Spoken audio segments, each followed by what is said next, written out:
Entonces es interesante lo que hoy día nosotros vamos a ver, familia, en un tema que es delicado, llamarse delicado, eh, contracorriente total, porque hoy en día vivimos en un mundo que el sexo es algo eh, eh, que no tiene ningún tipo de control en el mundo.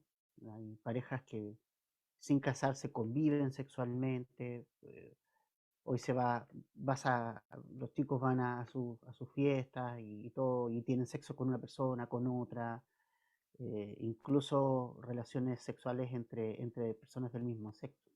Entonces, es importante hablar, importante ver lo que las escrituras, les vuelvo a decir, lo que ellas nos dicen, no mi opinión poco importa acá, sino que lo que las escrituras nos dicen a nosotros aquí. Así que te invito a abrir la Biblia en Primera de Corintios, capítulo 5, versos 1 al 13. Vamos a estudiar el capítulo completo, ¿ya? Así que te invito a leer los primeros versículos, los primeros tres, y vamos a orar, ¿ya? Para poder estudiar el día de hoy. Padre, gracias por este tiempo y queremos que nos hables por medio de tu palabra, Señor. Queremos que tú puedas, que nosotros podamos abrir nuestro corazón a tu palabra, Señor. No queremos ser orgullosos, Señor. Queremos transformar nuestra mente, renovar nuestra mente, quitar nuestro pensamiento y queremos llevar cautivo nuestro pensamiento a Cristo. Y queremos que este estudio eh, va a ser efectivo, Señor, si nosotros lo tomamos, si nosotros lo ponemos en nuestra mente, pero también lo ponemos en nuestro corazón. Señor, que seamos esa buena tierra donde tu palabra dé fruto, Señor. Y gracias por todos los hermanos que están oyendo, en el nombre de Jesús. Amén.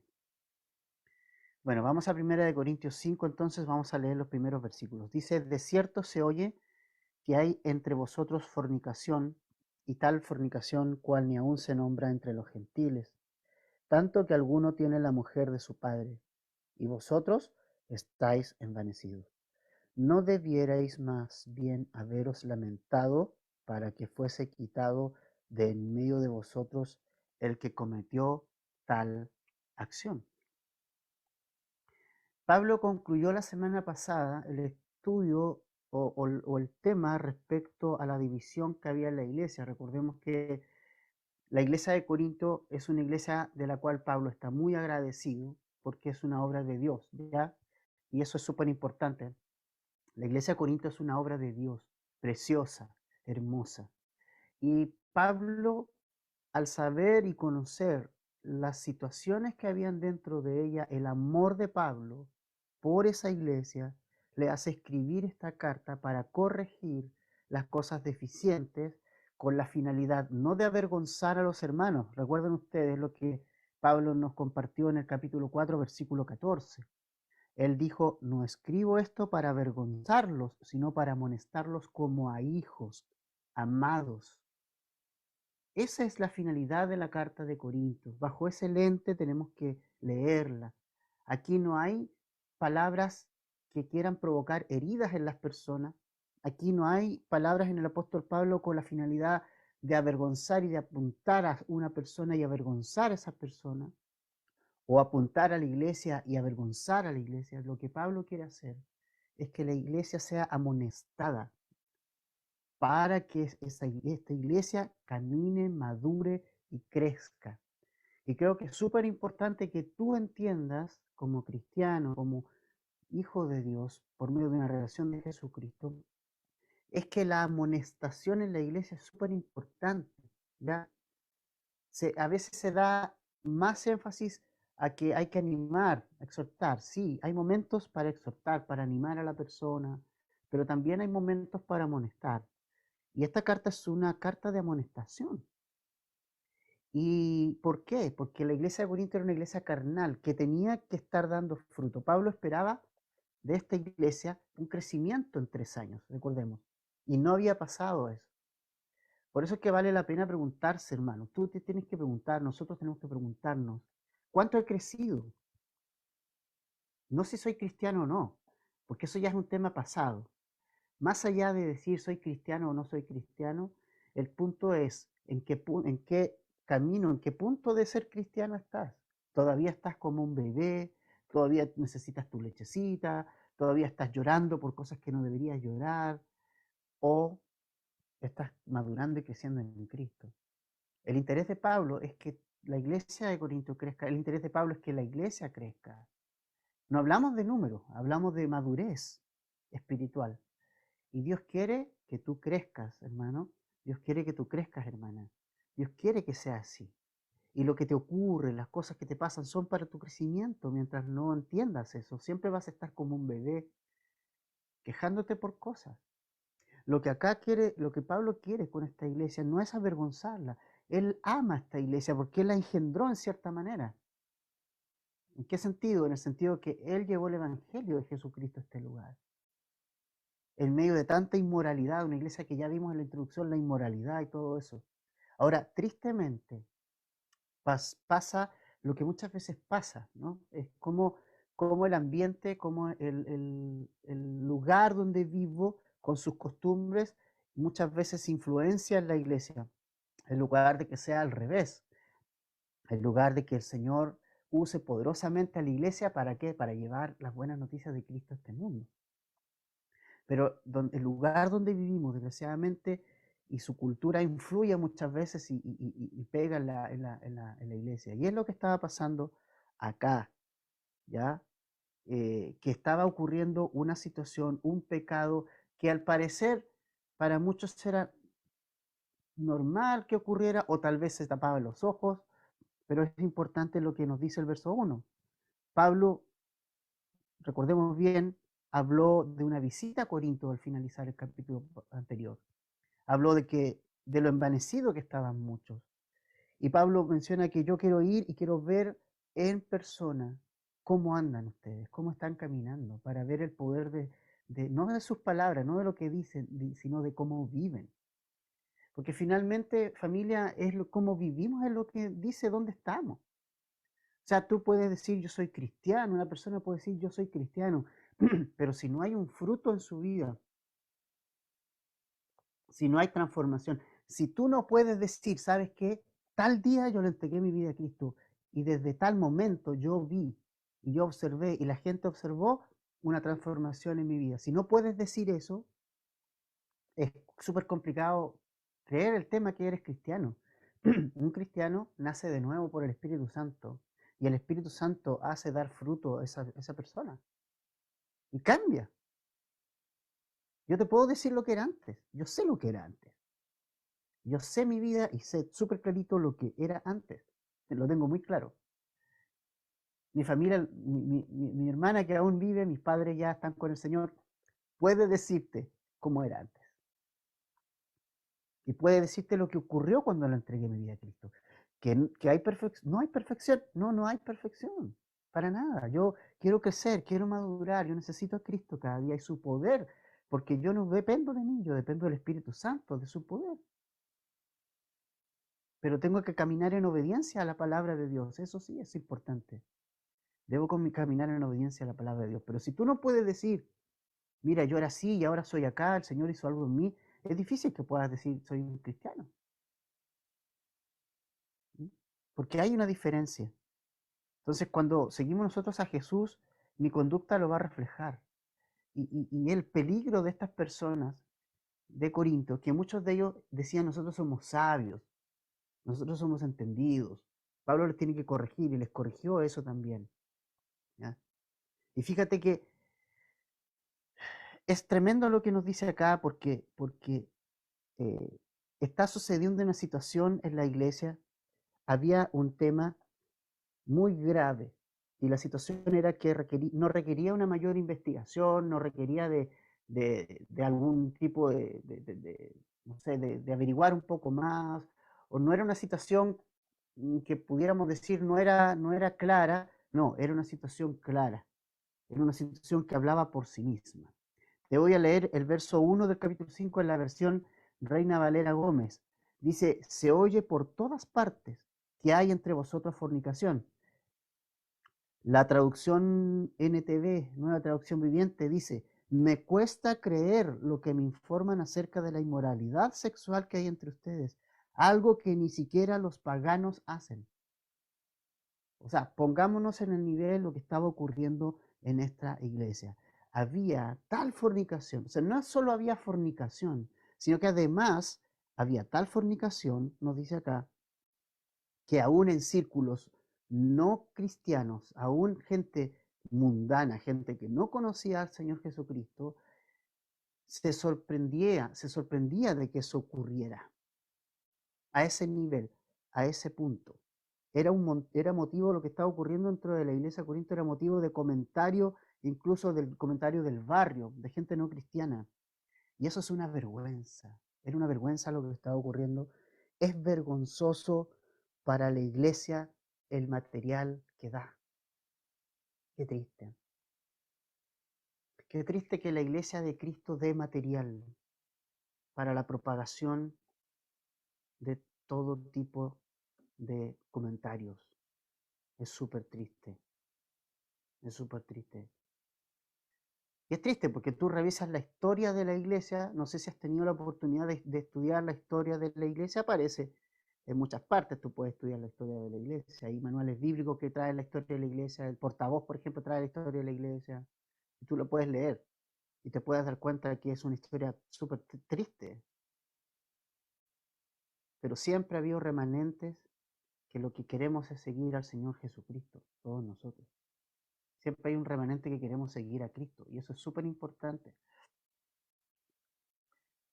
Entonces, es triste que se conozca la iglesia por simplemente un pecado y no por santidad. Triste lo que está ocurriendo. ¿Sabes qué? Ya no hay una diferencia marcada entre el mundo y la iglesia, desgraciadamente. Hemos tomado todo del mundo, todo. Lo último que hemos tomado, la filosofía y la psicología. La iglesia lo ha tomado para sí. Piensa que ese es el camino, que ahí la gente va a llegar, que ahí la gente va a ser transformada.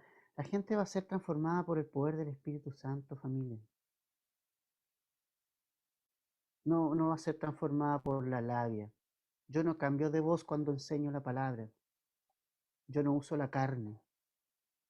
Yo confío en el poder de la palabra de Dios y el Espíritu Santo hablando a las personas. Algunos me dicen, tú eres fome porque hablas como hablas. Siempre hablas en el estudio. Sí, pues no puedo hablar de otra manera. Yo confío en el poder del Espíritu Santo. Él es el poderoso. Y se mueve a través de su palabra, tocando el corazón de las personas. Entonces, en lo concreto, había un pecado de incesto dentro de la iglesia de Corinto tremendo. Un hijo tenía una relación sexual con su madrastra. Y no era una relación de una vez. El término acá no es de una relación de una vez. Ellos estaban en una constante relación sexual entre ellos. Es tremendo. Eso es un incesto. Y ese pecado estaba dentro de la iglesia. Ahora, cuando vamos a la palabra fornicación, es una palabra bien interesante porque si tú vas a todas las partes donde menciona pecados la Biblia, fornicación debe ser una de las primeras. Una de las que aparece en todos los rankings de los pecados que salen descritos en la Biblia. La fornicación y el pecado sexual es un tema en la Biblia, o sea, y es un tema del que se habla muchísimo. Y vamos a ver por qué. ¿Ya? Pero fornicación viene del griego porneia. Porneia, ¿te suena? Es la raíz de la palabra pornografía. Y está en referencia a todo tipo de pecados sexuales. Se refiere al adulterio, a la fornicación, al incesto, a la pornografía, a la masturbación, a la imaginación sexual de cualquier cosa. Es la raíz de la palabra pornografía, porneia. Desear algo, desear algo sexualmente con alguien que no es tu esposa. O si eres soltero, desear sexualmente algo con alguien. ¿Ya? Más allá del tema contacto físico, hay adulterio también en el corazón. Acuérdate de lo que Jesús les dijo a ellos, dice, cualquiera que, a los religiosos, a los discípulos, le dijo, cualquiera pues que mire a una mujer y la deseara en su corazón, ya ha pecado, ya es adúltero. Entonces, sin duda alguna, el pecado de tipo sexual, sea cual sea, es distinto al resto, no en el sentido de peor, mejor que otro, no, en el sentido de que es distinto. ¿Por qué? Porque yo llevo mi cuerpo, porque utilizo mi cuerpo para ese pecado. Por ejemplo, para mentir, ¿qué empleo? Las palabras, ¿cierto? Cuando mentimos, yo empleo palabras. No llevo a mi cuerpo a mentir. Claro, yo miento, pero son mis palabras, ¿no? Para cualquier otro pecado, no utilizo mi cuerpo mismo, pero cuando voy y cuando cometo el pecado sexual, es mi cuerpo el que es llevado al pecado, mi cuerpo completo, porque es un acto que involucra, el acto sexual involucra mente, cuerpo y para nosotros los cristianos el espíritu también, el alma.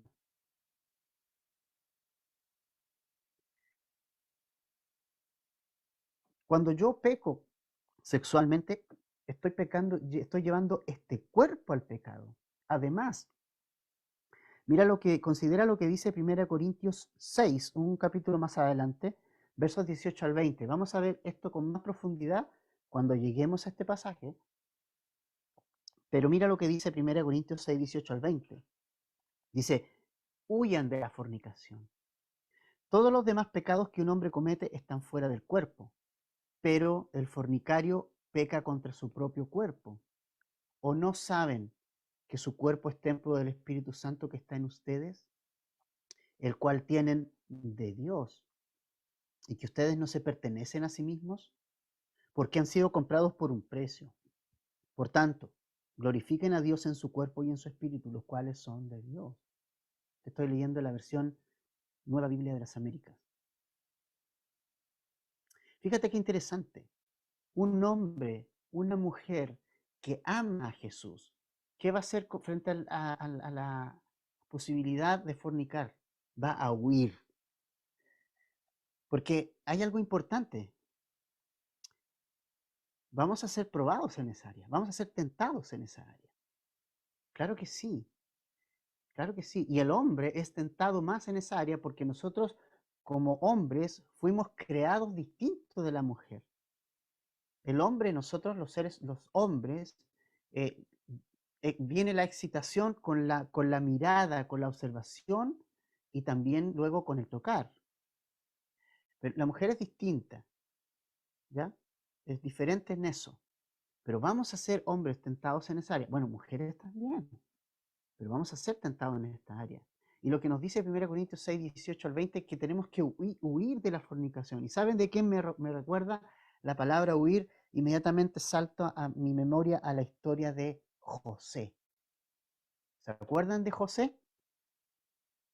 José sirvió en casa de su amo y allí estaba la esposa de su amo y todos los días su esposa, la esposa de su amo, lo, podríamos decir ahora, ¿cómo se llama esta palabra? Lo acosaba sexualmente, decía, acuéstate conmigo de manera sexual, ten relaciones conmigo. Y José, pobrecito, solo ahí, todo, joven, con las mismas pasiones que tú y yo. En un momento fue tanto que la mujer esta eh, le quita la ropa, le asió la ropa, se la quitó, bueno, era más fácil, porque era una túnica en esos entonces. Y José, cuando se vio desnudo, corrió y huyó lejos de casa. La mujer inventó una historia ahí, todo fue súper injusta, lo culpó y fue echado a la cárcel. Después sabemos la historia con José, que el Señor tenía todo bajo, siempre tiene el Señor todo bajo control, nunca deja de perder el control. Pero el punto es que José huyó, ¿ves? O sea, esa es la actitud de alguien que ama a Jesús. No huimos de la fornicación por nada más que amor a Jesús. Eso es súper importante.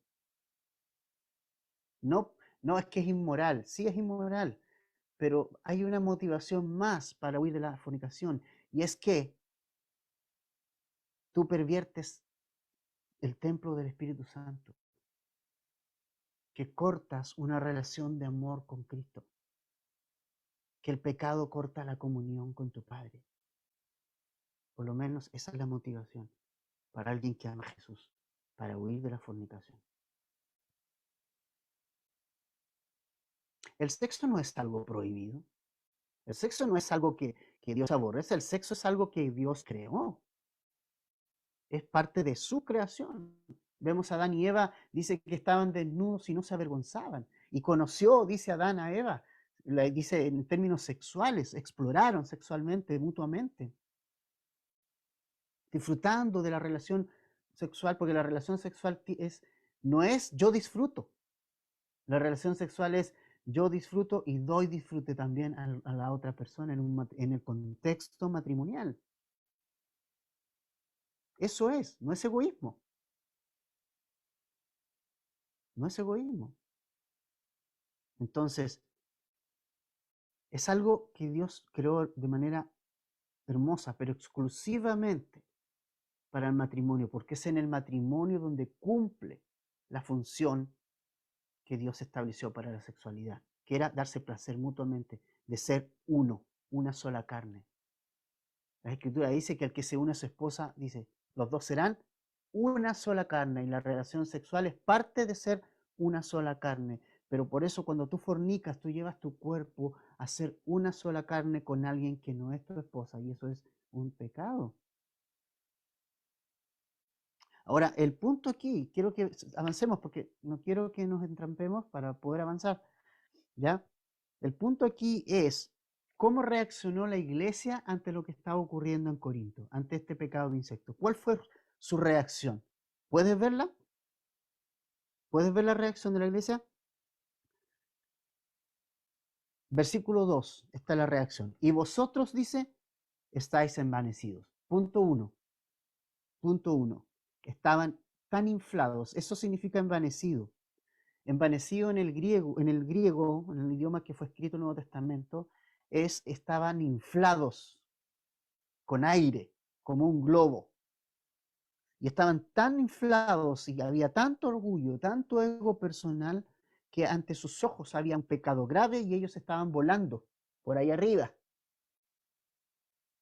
con sus dones espirituales ahí y su desorden, con su sabiduría, con sus discusiones. Estaban ocupados en yo soy de Pablo, yo soy de Apolo, estaban preocupados en tener el don de lenguas, estaban envanecidos. ¿Te das cuenta? Qué tremendo lo que está ocurriendo. El orgullo, el envanecimiento, te ciega la vista a ver el pecado en tu vida y a ver el pecado en la iglesia. El envanecimiento te lleva a autoexaltarte y no querer exaltar a Cristo. ¿Sabes qué? El envanecimiento hoy día está muy de moda. Hay muchos cristianos y hay mucho intelectualismo bíblico, intelectualismo de jóvenes que han abrazado teorías reformadas y teología reformada y quieren estar por sobre todo el resto. Pero sus vidas niegan el poder. Sus vidas están muertas espiritualmente. Aquí vemos algo importante. Hay cristianos que han caído en el orgullo, como los corintios, de creerse teólogos superiores, de estar por encima de la media. Y lo miran a uno y lo miran así como, este no. Ellos solo se meten a grupos, ¿cómo se llama esto? De debate. Pero sus vidas no llevan fruto, porque no hay práctica. Tú puedes tener la mejor teología, pero si tu vida no la lleva a la práctica, es solo orgullo, es solo aire. La palabra envanecimiento viene de sangre en griego, aire, solo aire. Tu esposo, tu esposa, tus hijos, tu familia no ve nada en ti, no ve un cambio, no ve una transformación porque eres aire. Si tú no llevas a la práctica la palabra de Dios. Y era lo que estaba pasando en Corinto. Estaban inflados, era aire. Y no podían ver que frente a sus ojos había un hijastro con su madrastra teniendo relaciones sexuales. No porque no supieran, todo el mundo lo sabía. Todo el mundo sabía lo que estaba ocurriendo, pero ellos no. Estaban estaban ahí arriba volando. Hermanos, el espiritual no es una persona que anda volando en las nubes. El cristiano espiritual no es un cristiano que anda volando por ahí arriba, que habla raro, que grita, que salta, que no. El cristiano espiritual es el cristiano con dos pies puestos en la tierra y que es ejemplo en su vida, ante su familia, ante sus vecinos, y ejemplo en medio de la congregación. Ese es el cristiano espiritual, que ha asimilado la enseñanza de las Escrituras, se ha sometido a ellas. Entonces, ¿cuál debería haber sido entonces el proceder de estos hermanos? ¿Ya? Porque lo primero, ¿cierto? Estaban envanecidos. Pero, ¿qué deberían haber hecho ellos? Verso 2, segunda parte. ¿No deberían más bien haberse lamentado para que fuese quitado de medio de vosotros el que cometió tal acción? Te voy a leer la versión NTV. ¿No deberían estar llorando de dolor y vergüenza y echar a ese hombre de la congregación? Eso era lo que correspondía hacer. Eso era lo que correspondía hacer a personas espirituales. La iglesia estaba envanecida. En lugar de estar avergonzada por el pecado que había dentro. ¿No es esto lo que pasa? Qué triste es ver que esto se repite, ¿no?, a través de la historia. Y es triste ver hombres y grandes hombres de Dios caer en pecados sexuales. Es terrible, es terrible. Da tristeza, da pena. Rabí Zacarías. Un hombre que escuchamos tantas veces defender con tanto sabiduría y nos parecía un hombre tan tremendo en las manos de Dios. Qué triste lo que pasó con él antes de morir de cáncer. Y eso hace pensar mucho que no podemos poner el don por sobre el carácter del cristiano. Por muy buen, tremendo don de enseñanza, por muy buen, tremendo don de lenguas, por muy buen, tremendo don de la exhortación, o cualquier don espiritual, nunca olvides, el cristiano no es eso. No es eso lo que importa, sino nuestro carácter cristiano. El ser como Jesús, el vivir como Él. Eso es lo que importa. Dios ha usado a paganos para sus propósitos. Así que no hay motivo alguno de enorgullecerse porque tenemos un don espiritual. Y vamos a ver los dones cuando lleguemos a los capítulos 12 al 14, que sí son para ahora, que sí hay que usarlo, pero nunca nos olvidemos, no es muestra de espiritualidad, no es evidencia de espiritualidad. Entonces, pastores que se casan a poco de dejar sus esposas, cristianos que están en ministerios, personas que están en liderazgos de iglesias que conviven sexualmente y aunque no estén en liderazgo, ¿Sabes qué? La pureza sexual es una evidencia de que has entregado tu vida en cuerpo, en mente y en alma a Jesucristo. Tu cuerpo no es tuyo. Tu cuerpo no es tuyo. Si somos cristianos, mi cuerpo es para glorificar a Jesucristo. Recuerde lo que dice 1 Corintios 6, ¿no? Al 18. Mi cuerpo es templo del Espíritu Santo, que tengo que huir de la fornicación. El 19, nuestro cuerpo es templo del Espíritu Santo. El 20, hemos sido comprados por precio. No somos nuestros, no nos pertenecemos, le pertenecemos al Señor. En lugar, esta iglesia de haber tomado medidas, se envanecieron. Versos 3 al 5, Pablo da su juicio al respecto. Te voy a leer en la versión NTV. Dice, aunque no estoy con ustedes en persona, sí lo estoy en el espíritu, y como si estuviera ahí, ya emití mi juicio sobre ese hombre, en el nombre del Señor Jesús. Ustedes deben convocar a una reunión de la iglesia. Yo estaré presente en espíritu, igual que el poder de nuestro Señor Jesús.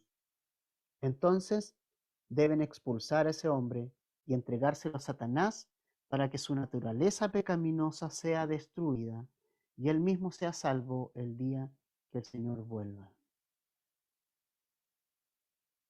Aquí están las instrucciones de Pablo para este caso específico. Ya que la iglesia no hizo nada, ya que ellos son carnales y están envanecidos, Pablo toma con su autoridad, él tiene la autoridad, él es el líder de la iglesia, él es apóstol de Jesucristo y tiene la autoridad de hacer esto.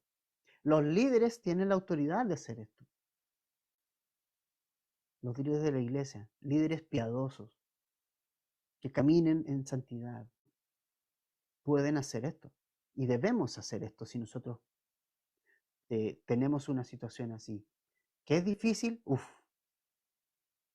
súper difícil.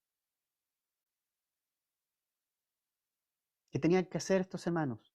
La distancia física y ausencia física de Pablo no fue el impedimento para que él tomara decisiones. Y él está haciendo lo que correspondía hacer a ellos. Primero convocar a una reunión de la iglesia, ¿ok? A todos, toda la iglesia. ¿Ya?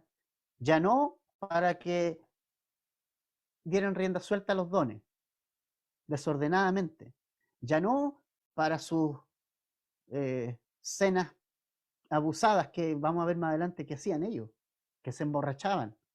Ya no para su lugar para su envanecimiento, no. Ahora iban a estar como espirituales. Y ahora Pablo dice, ustedes ahora van a estar espirituales. Ustedes van a convocar a toda la iglesia y ustedes van a expulsar a este hombre de la comunión de la iglesia.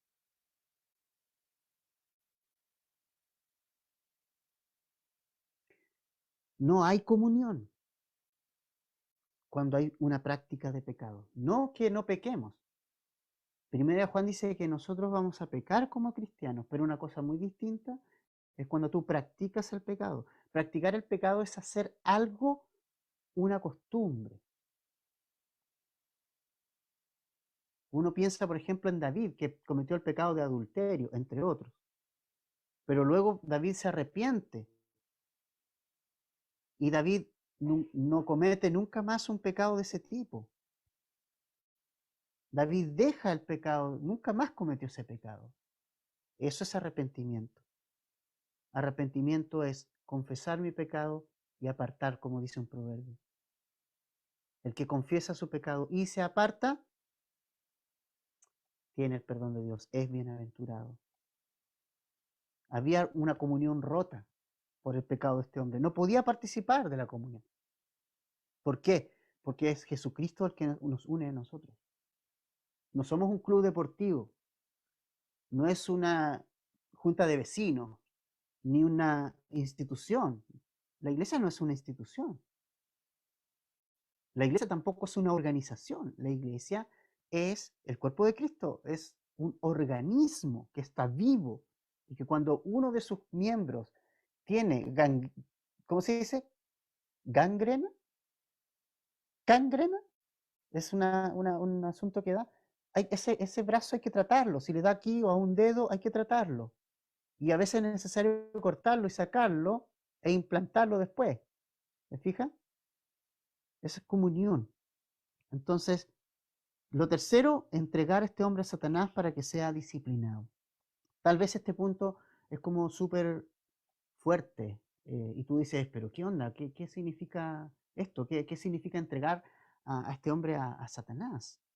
Eh, bueno, es una instancia de disciplina, ¿ya? Es dejarlo un tiempo fuera para que ese pecado que él tiene sea matado, sea muerto, con esa finalidad. Lo que Pablo busca es la restauración futura de este hombre, pero no puede haber restauración si ese pecado no muere. Es enviado, entre comillas, al desierto. Entonces, te voy a explicar brevemente cómo, qué significa esto de entregar a Satanás. No es que sea entregado a Satanás, ya toma. No, a ver, Jesús, ¿se acuerdan ustedes que cuando fue bautizado por Juan, vino la paloma desde el cielo y la voz del Padre dijo, este es mi Hijo amado, en él tengo complacencia? ¿Qué pasó después? ¿A dónde fue el Señor? Dice que por el Espíritu Santo. ¿Dónde lo llevó el Espíritu Santo al Señor? Dice que lo llevó al desierto para ser tentado por Satanás. O sea, imagínate, a veces pensamos que el Espíritu Santo nos va a llevar nomás a cosas bonitas. No, el Espíritu Santo también nos puede llevar a un desierto para ser tentado por Satanás. Ok, fue tentado por Satanás, ¿no? Allí Satanás mostró toda su furia contra el Señor. Era necesario que Jesús pasara eso. ¿Ah? Pero ¿qué pasó después de la tentación de Satanás en el desierto? Dice que el Señor Jesucristo fue fortalecido por el Padre, los ángeles le servían y de ahí en adelante comenzó el tremendo ministerio de Jesucristo, que terminó obviamente con la cruz y la resurrección. Pero te fijas que fue necesario que pasara por el desierto, que pasara por un tiempo tentado por Satanás. Satanás no es todopoderoso. Satanás no se manda solo. Satanás es usado por Dios. Dios autoriza qué Satanás hace y no. Pero a ver, pero recuerden ustedes Jesús con Pedro en una oportunidad. Jesús le dijo a Pedro, Pedro, Satanás te ha pedido para zarandearte, pero yo he rogado por ti para que tu fe no falte. Y Dios permitió que Pedro fuera zarandeado por Satanás. Tercer caso, Job. Job, Dios le permitió a Satanás que tocara su salud, nunca su corazón. O sea, Satanás nunca va a tocar tu corazón, porque ese es el templo, el cuerpo, o sea, el corazón está el Señor, el Espíritu Santo ahí. Tú has sido sellado con el Espíritu Santo, tú no vas a ser endemoniado. Esa es una mentira. El cristiano no puede estar endemoniado porque tiene el Espíritu Santo dentro. Es imposible que esté endemoniado. Pero Satanás puede tocar cosas, lanzar sus dardos. Y el punto es que Dios permitió a Satanás tocar a Job, pero no tocar su corazón. Y Satanás no pudo llenar su corazón porque su corazón estaba lleno de Dios. Pero sí le permitió tocar su salud, su cuerpo físico. Ahora, al finalizar Job todo lo que le pasó, ¿qué dijo? ¿Cuál fue sus palabras? Job 42, versículo 5. Yo sé que todos lo recuerdan. De oídas te había oído, mas ahora mis ojos te ven.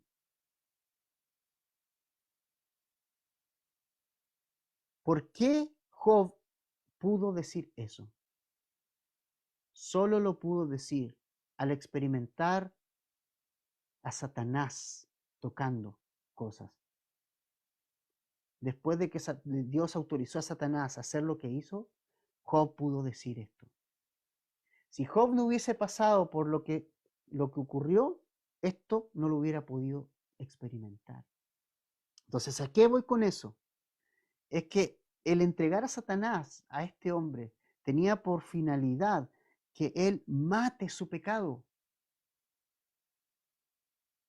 que él muera a ese pecado, que mate la carne.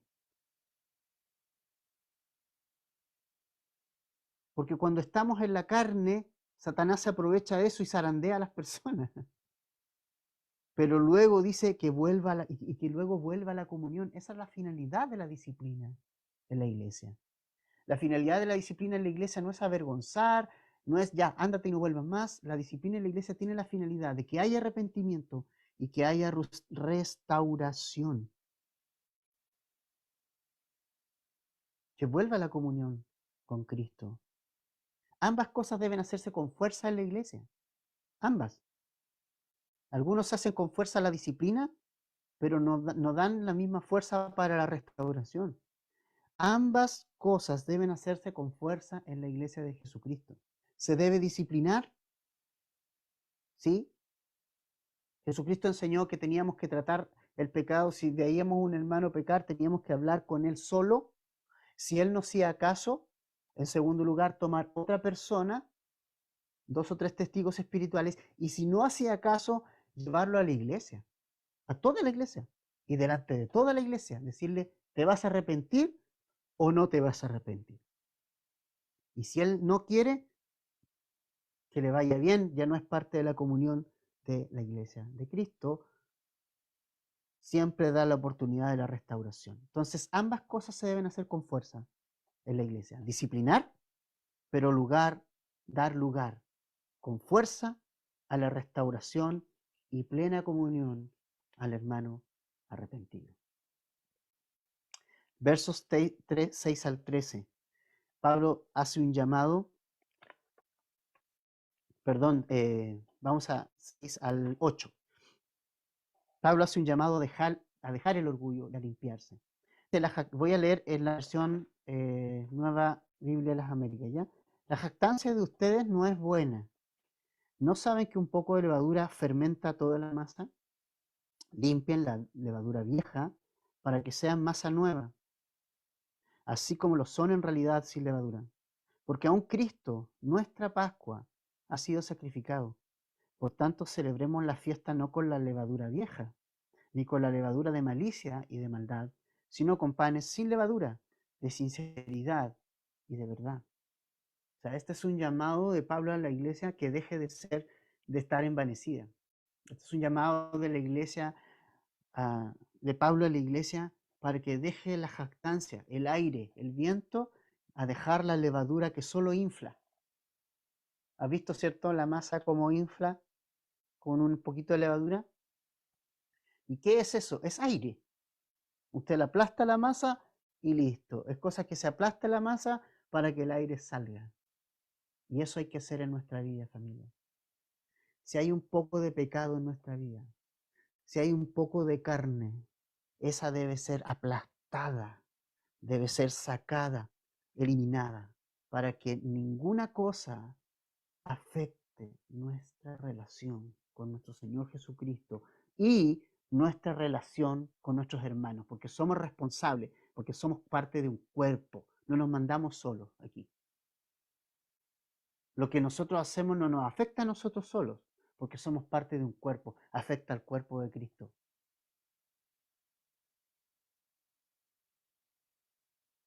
Acepta el cuerpo de Cristo, afecta al cuerpo de Cristo. Necesita muy poca levadura para que afecte toda la masa. Se necesita muy poca levadura para que se infle. Basta una tolerancia, un poco de pecado en nuestra vida, de tolerancia al pecado, para que la masa crezca, abunde y nos transformemos en aire que afecta a la masa.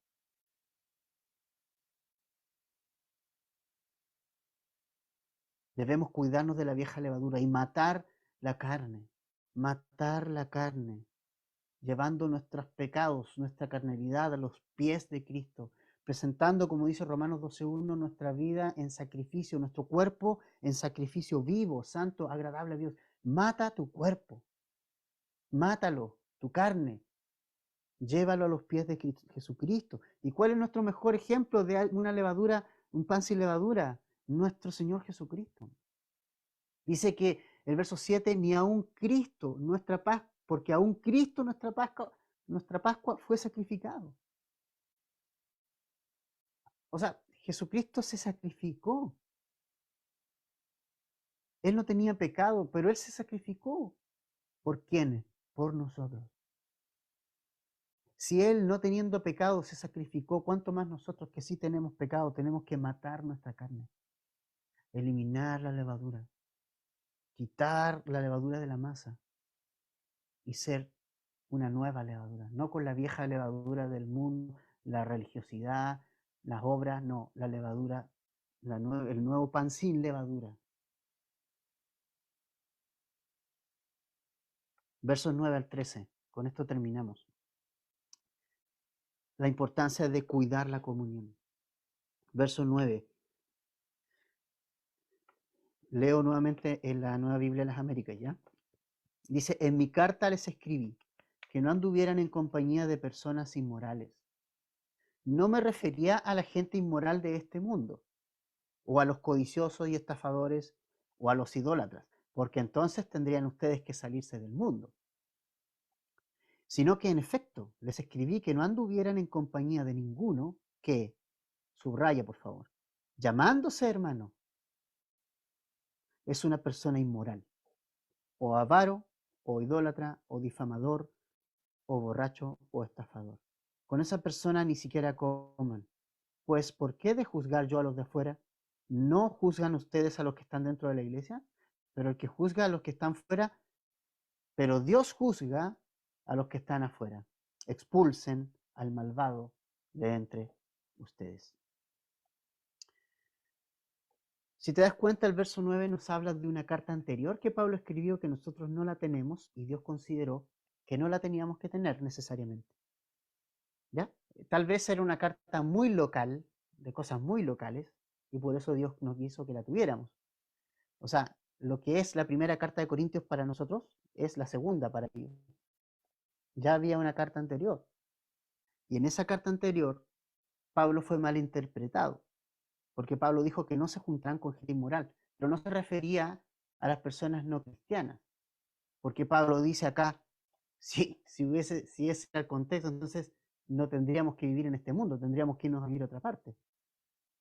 Lo que Pablo estaba diciendo es que no tuviéramos comunión con personas que se llamaban a sí mismas cristianas, pero que seguían en pecados sexuales, seguían practicando la idolatría, seguían practicando la borrachera, seguían siendo estafadores, seguían siendo avaros. Esas cosas, que es tremendo, familia. O sea, Dios nos ha limpiado de esas cosas. No significa que no vamos a pecar, ¿ya? Y eso es súper importante. No, vamos a pecar. El punto es, cuando estoy en pecado, ¿acaso no está el Espíritu Santo ahí redarguyendo nuestra vida? ¿No te da nada que estés en una relación sexual, por ejemplo, con alguien y no estás casado? Muchas personas dicen, pues que nosotros vivimos juntos pero no tenemos relaciones sexuales. Sí, tú, ándale, eres superhombre.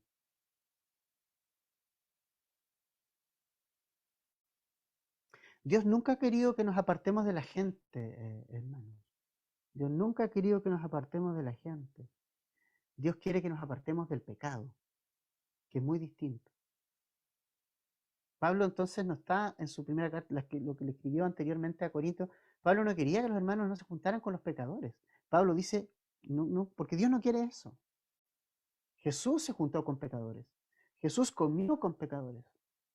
Entró a casa de pecadores, de publicanos, y les llevó el mensaje de salvación. Dios nunca ha querido que nos apartemos de la gente, pero Dios sí quiere que nos apartemos del pecado.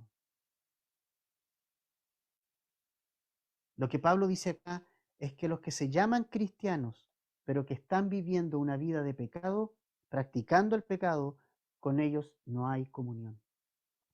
Porque simplemente no hay comunión, porque están en pecado. A las personas de afuera yo no las puedo juzgar.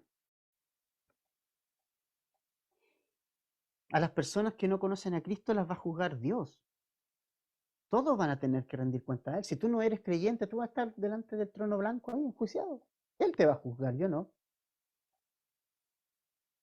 Si no se arrepienten, Dios los va a juzgar. Pero nosotros estamos llamados a juzgar dentro de la iglesia. Y la otra semana vamos a hablar también acerca de eso. Hay situaciones que yo tengo que juzgar. Como líderes tenemos que juzgar dentro de la iglesia. Situaciones de pecado como la que de hoy nosotros acabamos de ver. ¿Ya? Entonces, el punto es con quién tengo comunión. ¿Tengo comunión con Cristo? Mi cuerpo es de Cristo. Si tengo comunión con Cristo, tengo comunión con los demás en la iglesia. Si yo estoy en un pecado, practicando pecado, esa comunión se corta. Y es necesario aplicar disciplina en la iglesia. Dios ha puesto a personas dentro de la iglesia para juzgar esas situaciones. El pastor y el liderazgo son las personas que tienen que juzgar esto. Y quiero terminar con algo importante. Algo importante. Cuando tú, a ver, si tú observas un pecado en la iglesia, pero no tomas las medidas, es decir, ¿cuál es tu parte? Si tú observas que algún hermano está en pecado, como lo que acabamos de ver, y no adviertes, tú eres responsable. Es como si estuvieras cometiendo el pecado. Eso es lo que pasaba acá.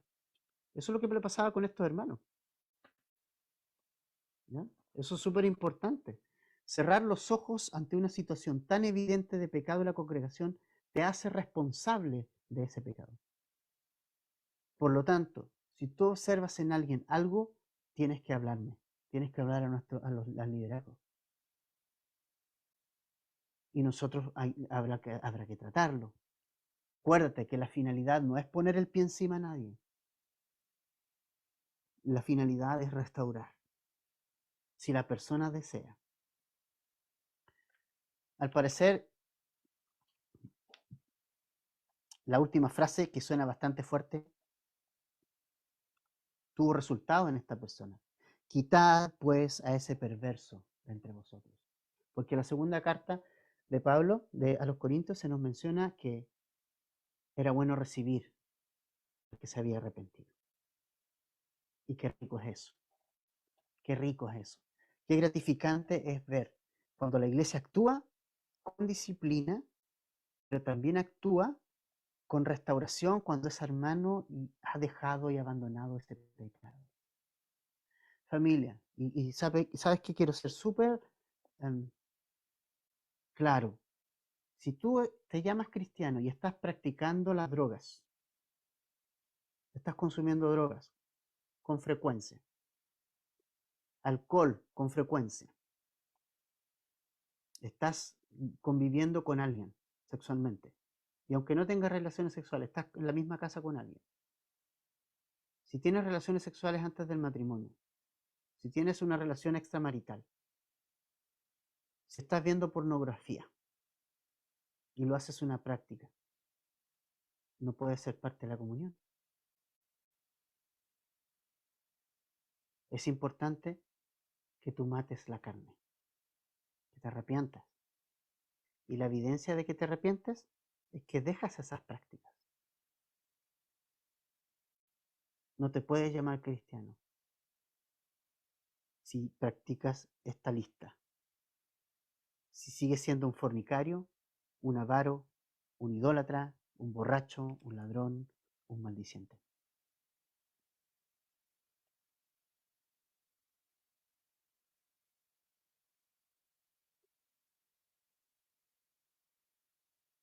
Tienes que guardar tu corazón para el Señor. Voy a terminar leyendo 1 Corintios 6, 9. Dice, ¿no sabéis que los injustos no heredarán el reino de Dios, no erréis, ni los fornicarios, ni los idólatras, ni los adúlteros, ni los afeminados, ni los que se echan con varones, ni los ladrones, ni los avaros, ni los borrachos, ni los maldicientes, ni los estafadores, heredarán el reino de Dios. Y esto erais algunos. Esto eran, tiempo pasado. Mas ahora, ¿cierto? Habéis sido lavados, santificados y justificados en el nombre del Señor y por el Espíritu Santo. Ya no somos de nosotros, ya no somos de nosotros. Vivimos en un mundo en que sexualmente cada uno hace lo que quiere, o sea, sexualmente, pero nosotros no. Somos hijos de Dios. Y yo te llamo, si estás en pecado, que vengas al arrepentimiento. Y también nos llama a todos nosotros a que nos examinemos, veamos la carne, veamos nuestro corazón, ¿dónde estamos? La carne debe morir. Y la forma de que la matemos es llevándolo a los pies de Cristo, llevándolo y crucificando. Con Cristo estoy justamente crucificado, dijo Pablo. Ya no vivo yo. Ahora ya no vivimos para nosotros, nosotros vivimos para Cristo y hemos crucificado nuestra carne con sus pasiones, con sus deseos. Entonces, si queremos crecer, si queremos pasar de carnales a espirituales, lo que tenemos que hacer, ya sabemos lo que tenemos que hacer. ¿Ya? Llamar al pecado como Dios lo llama y tratarlo como Dios lo quiere tratar. ¿Sí? Vamos a orar. Y Padre, te damos muchas, muchas gracias por este tiempo.